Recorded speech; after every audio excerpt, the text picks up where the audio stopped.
Today, we are delving into the fascinating world of Solidity arrays, a vital component of Ethereum's smart contracts. I'm Krishna, and together, we'll explore how dynamic arrays can supercharge your decentralized applications.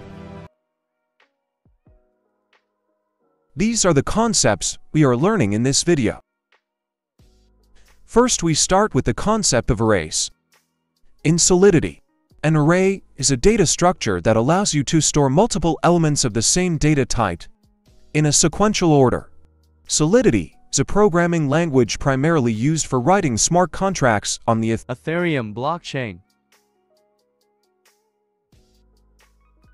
Fixed-size arrays have a determined size. They cannot be initialized using the new keyword. It can only be initialized in line.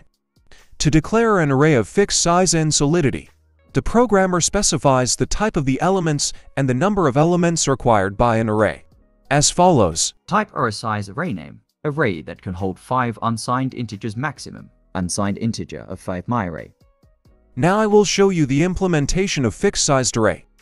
Now let's open the browser. Perfect. Let's search the Remix I.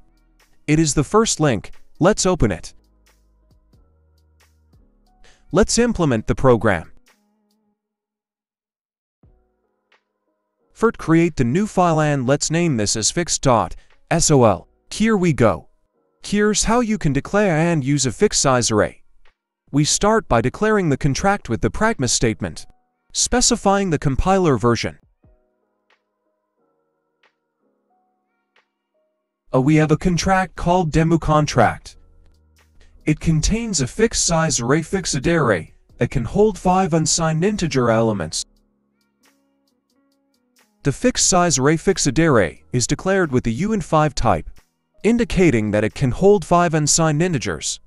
You can replace uint with any other data type integer, bool, address, etc. Let us take some values like 3, 5, 6. Run the program by pressing Ctrl+S. Now deploy the program. Now we can see the value of at the index value 0. Here we go, it is 3. Let's try this by adding different data type string.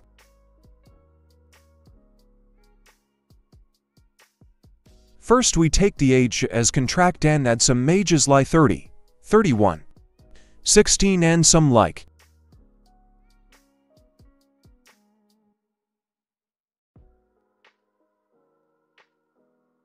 Consider the array size of 5, then name A. We take on names like A.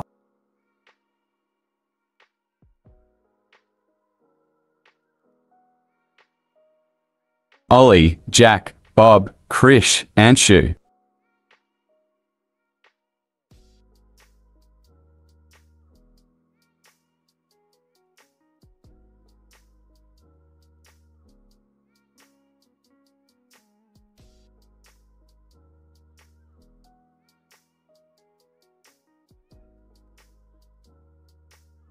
Let's take input of age value as 0 and name index as 0. The output will be 30, as age and Ollie as name. If we take input index value, more than the fixed array, we get the error as we see here.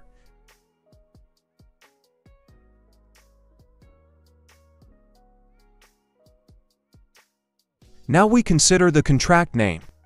Let's initialize this values in function by taking. First, remove values of names given here, then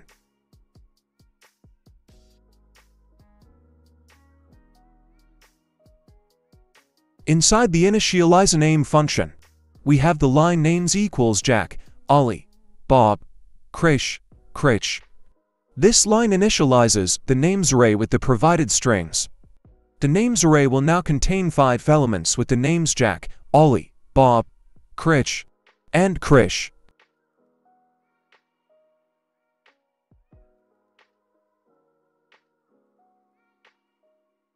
Let's deploy the program. By clicking on the initialization function, we can say output.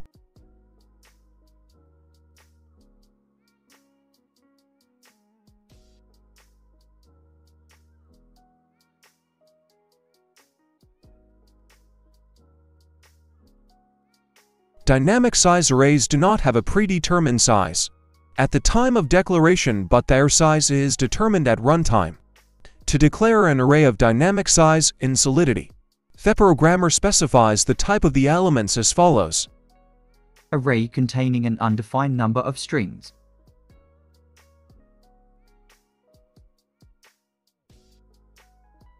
Now let's implement the dynamic array from the previous program.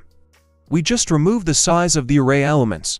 That will give the result a SAS of the dynamic array. Let's see. Now deploy the program.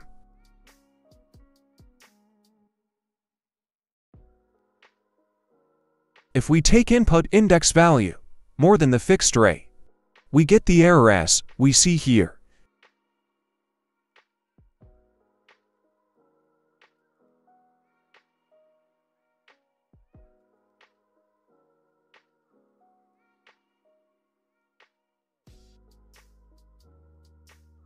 The storage array is persisted permanently in the blockchain storage.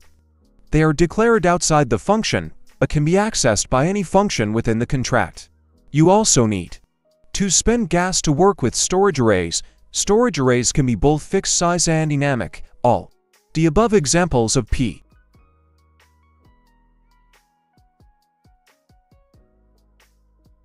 The memory array is not stored on the blockchain, but as the name suggests, it is stored in memory on a temporary basis. They are declared inside the function and their scope is internal to that function only. Since it is not stored on the blockchain, it does not incur gas costs. It should, however, be kept in mind that dynamic array cannot be created in memory. You can only create fixed size memory array. The below example shows how to initialize the fixed size array in Solidity in memory of size 2.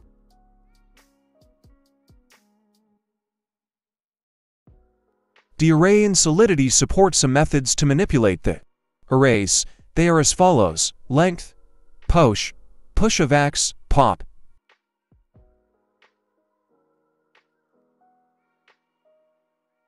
Length. This is available for both dynamic storage arrays and fixed size arrays. This is used to get the length or size of the array. The below example shows how to use length with fixed size arrays. The outputs house the length of the array, which is for in our example.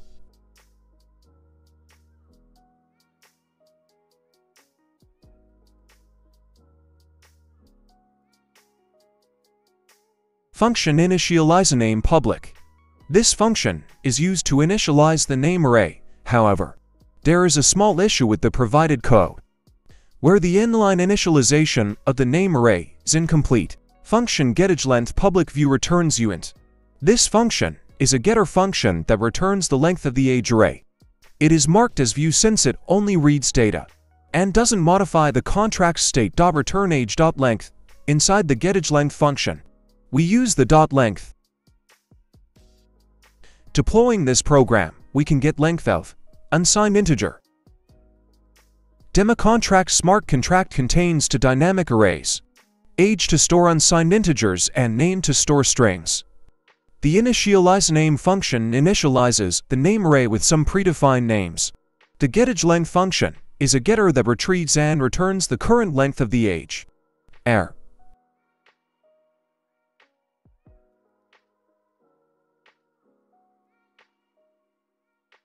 Push.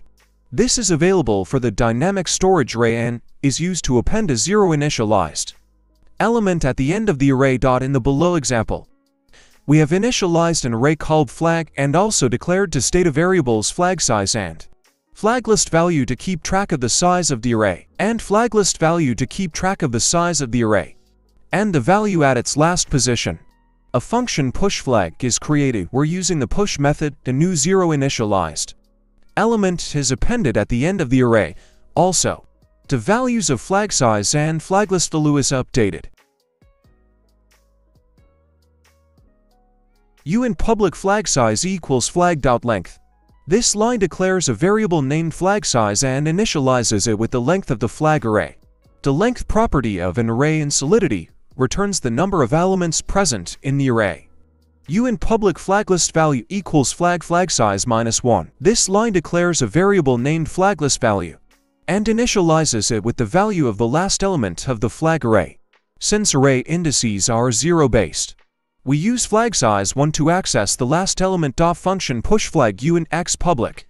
This function allows you to push a new element to the. Deploying this program, we can get length of unsigned integer.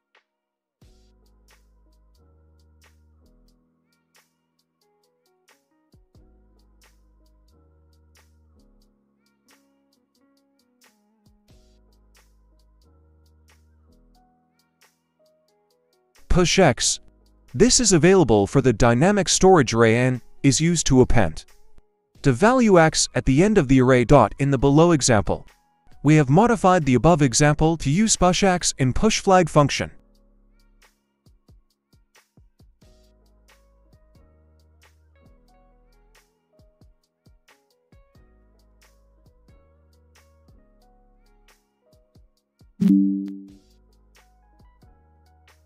Function push flag uint x public. This line declares a public function named push flag, which takes an unsigned integer x as input and doesn't return anything void. Flag.pushx inside the push flag function. This line appends the value of x to the end of the flag array. The push method is a built-in array function in Solidity, which allows you to add elements to the end of a dynamic array. Flag size equals flag.length. After pushing the new element into the array, this line updates the value of flag size to the new length of the flag array. Flag list value equals flag size -1. This line updates the value of flag list value to the last element of the flag array again, but this time after. Deploy the program. Push the any element into the function.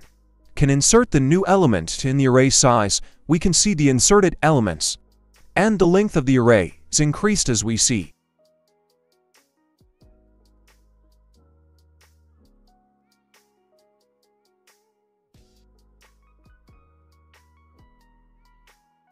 Pop. This is available for the dynamic storage array and is used to remove the last element from the end of the array. In the below example, a function pop flag is created that use pop function to remove the last element of the flag array. After calling the pop flag, the output confirms that the size of array is reduced to 2 and its last value is 87.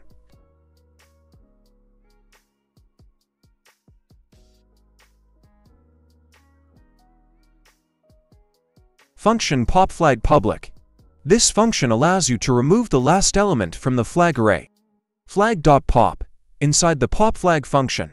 This line uses the pop method to remove the last element from the flag array. Flag size equals flag.length. After popping the element from the array, this line updates the value of flag size to the new length of the flag array.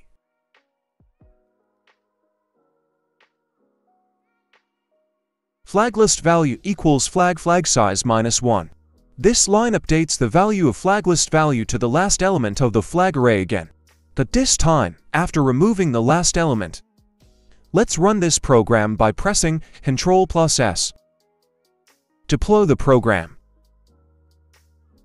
When we click on the pop flag, the last element of array,